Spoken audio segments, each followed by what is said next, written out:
Bismillahirrahmanirrahim. Assalamualaikum warahmatullahi taala wabarakatuh.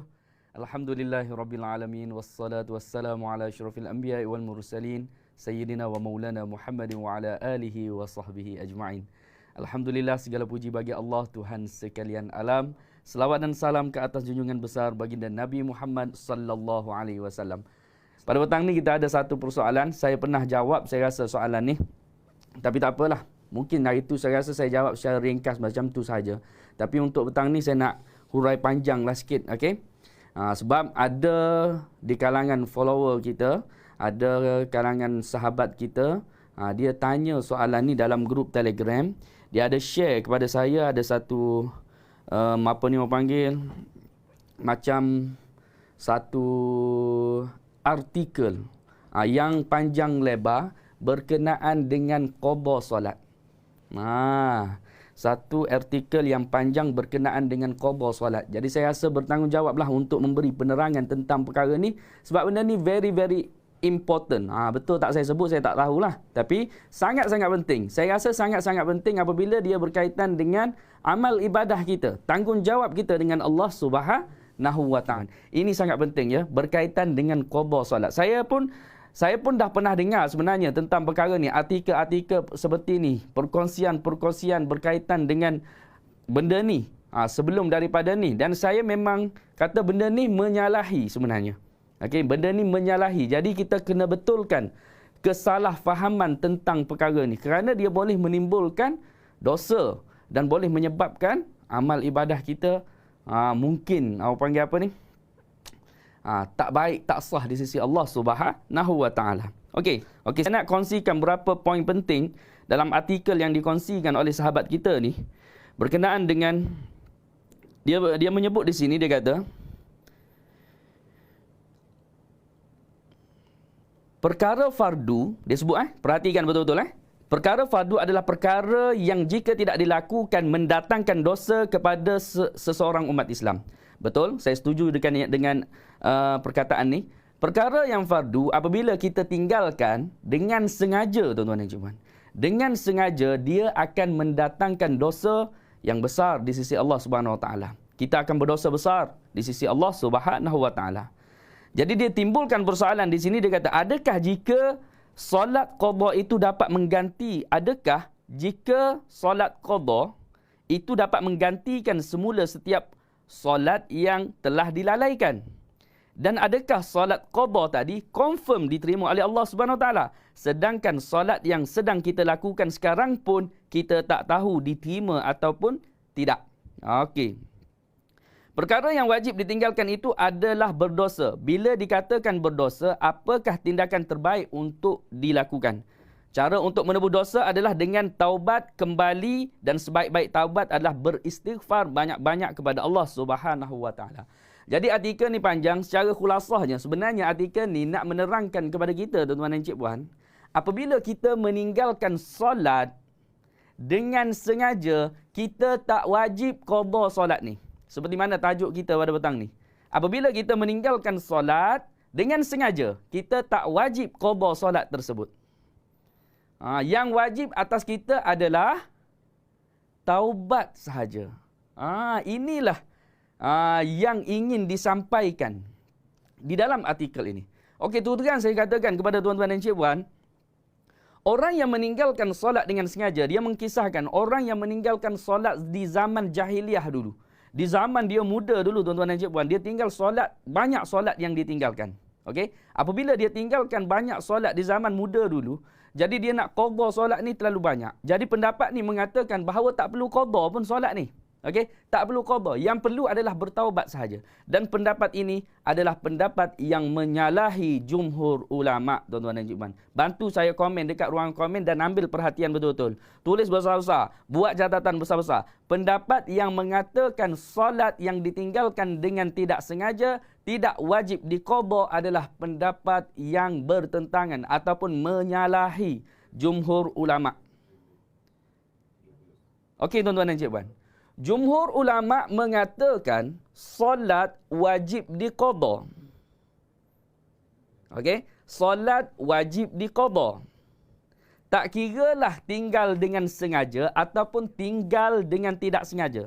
Tak kiralah buat di zaman kejahilan dia dahulu ataupun buat zaman sekarang. Tak kira. Asalkan dia tinggalkan solat, dia wajib qada solat tersebut. Okey? Dia wajib qada solat tersebut. Seperti mana sabda baginda Nabi Muhammad sallallahu alaihi wasallam, lansaikanlah hak-hak bagi Allah, sesungguhnya Allah lebih berhak untuk dilansaikan hutang kepadanya.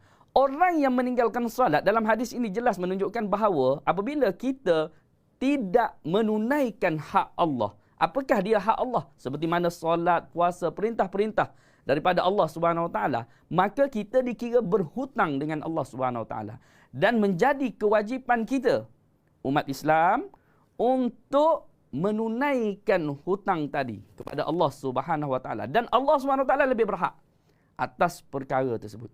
Jadi hati-hati tuan-tuan dan cikgu-puan. Okey, jangan sampai kita mengambil pendapat-pendapat yang tidak benar, yang tidak betul, yang mengatakan bahawa solat yang kita tinggalkan di zaman kita jahil dahulu, yang banyak-banyak dahulu, kita tak wajib qada, kita tak perlu qada. Ini bahaya tuan-tuan dan cikgu-puan.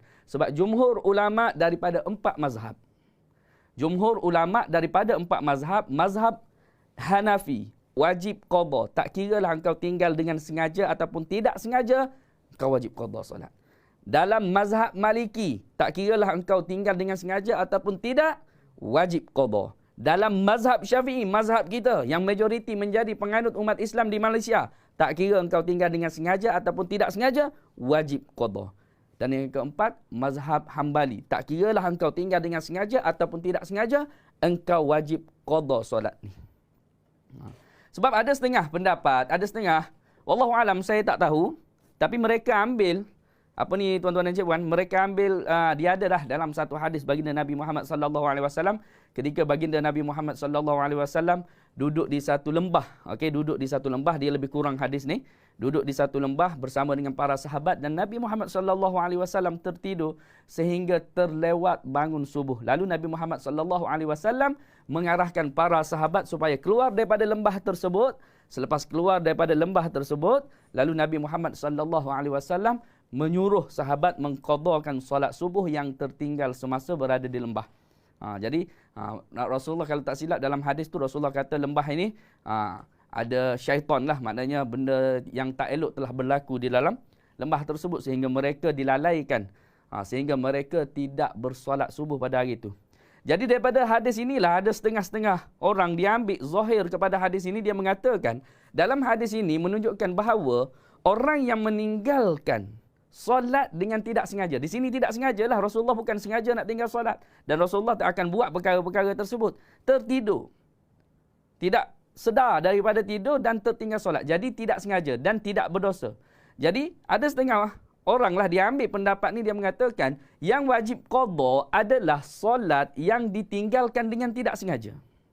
Kenapa? Kerana meninggalkan solat dengan tidak sengaja, kita tidak berdosa tuan-tuan dan cikgu-puan. Saya dah cerita kepada tuan-tuan dan cikgu-puan.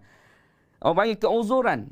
Kita tak berdosa dengan sebab meninggalkan solat ini disebabkan ada 3 perkara. Yang pertama adalah dengan sebab tidur, yang kedua dengan sebab lupa, dan yang ketiga dengan sebab dipaksa meninggalkan solat. Bantu saya komen dekat ruang komen, okey? 3 perkara yang diuzurkan ketika kita meninggalkan solat. Kita tak berdosa. Tertidur, terlupa dan juga dipaksa. 3 perkara itu saja. Apa yang berlaku kepada Rasulullah? Rasulullah tertidur bersama dengan para sahabat sehingga dia meninggalkan solat tanpa sengaja. Maka Rasulullah sallallahu alaihi wasallam mengarahkan para sahabat supaya mengqadakan solat tersebut. Jadi ada setengah orang ambil pendapat ni, dia mengatakan solat yang wajib diqada dalam hadis ni, Rasulullah kata solat yang ditinggalkan dengan tidak sengaja. Solat yang tidak mendatangkan dosa, meninggalkan solat yang tidak mendatangkan dosa wajib diqada. Tetapi kalau solat yang kita tinggal dengan sengaja yang mendatangkan dosa kepada kita, maka tak wajib qada solat ni. Yang wajib adalah taubat. Ini salah. Komen dekat ruang komen tuan-tuan. Ini salah. Saya dah banyak kali adalah terbaca artikel dan ada terdengar setengah-setengah ustaz cerita tentang perkara. Ini salah tuan-tuan dan cikgu-puan. Okey? Kita ulama mengatakan kalau dalam hadis ni mengatakan solat yang kita tinggalkan dengan tidak sengaja tuan-tuan dan cikgu-puan, kita wajib qada. Apatah lagi solat yang kita tinggalkan dengan sengaja. Lebih-lebih lagi lah kita wajib qada solat tersebut. Lebih-lebih lagi tuan-tuan dan cikgu. Jadi kadang-kadang kita nampak macam nak memudahkan sangat di dalam urusan agama. Nampak, kalau macam tu dia menyebabkan, kalau orang awam dengar pendapat-pendapat seperti ni tuan-tuan dan cikgu, dia yang selama ni, masa zaman jahiliah dia pernah tinggal solat selama ni, tak pernah solat selama ni tuan-tuan dan cikgu. Apabila dia dengar pendapat-pendapat seperti ni, confirm dia tidak akan solat. Sebab benda tak solat ni seronok. Tahu tak? Ramai orang suka tak solat. Bukti dia ramai orang tak solat dekat Malaysia. Bukti dia ramai orang tak solat. Ada kajian yang daripada Dr. Fadilah Kamsah sendiri pernah membuat kajian, kalau saya tak silap lah tahun 2004-2005 macam tu lah. Dia pernah mengeluarkan kenyataan bahawa 80% umat Islam di Malaysia tak cukup solat 5 waktu. Bayangkan sendiri tuan-tuan dan cikgu. Okey? Bayangkan sendiri. Benda ni sangat-sangat penting, sangat-sangat besar untuk kita ketahui. Jadi saya terpanggil untuk buat perkara ni apabila saya terkejutlah panjang lebar dia punya artikel ni berceritakan tentang nak cerita supaya seseorang itu tak wajib qada solat. Ini salah dalam 4 mazhab kita wajib qada solat. Okey? Wajib qada solat dan pendapat-pendapat ulama.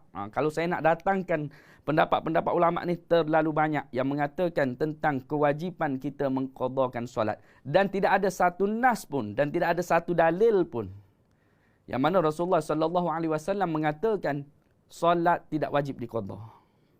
Tidak ada. Sebab itulah jumhur ulama mengatakan wajib qada. Cuma ada nas mengatakan Rasulullah sallallahu alaihi wasallam qada solat selepas daripada dia tidak sedar semasa berada di satu lembah. Saya lupa nama lembah tersebut. Jadi itu menunjukkan dalil bahawa solat wajib diqada. Tak kiralah tinggal dengan sengaja ataupun tidak sengaja.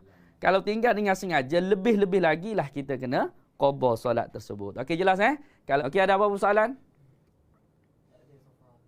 Tak ada soalan hari ni, masya-Allah, faham semua tu.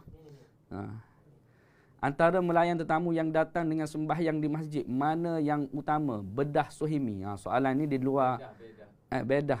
Bedah pula. Sorry Okey, bedah suhaimi. Antara melayan tetamu yang datang dengan sembahyang di masjid, mana yang utama?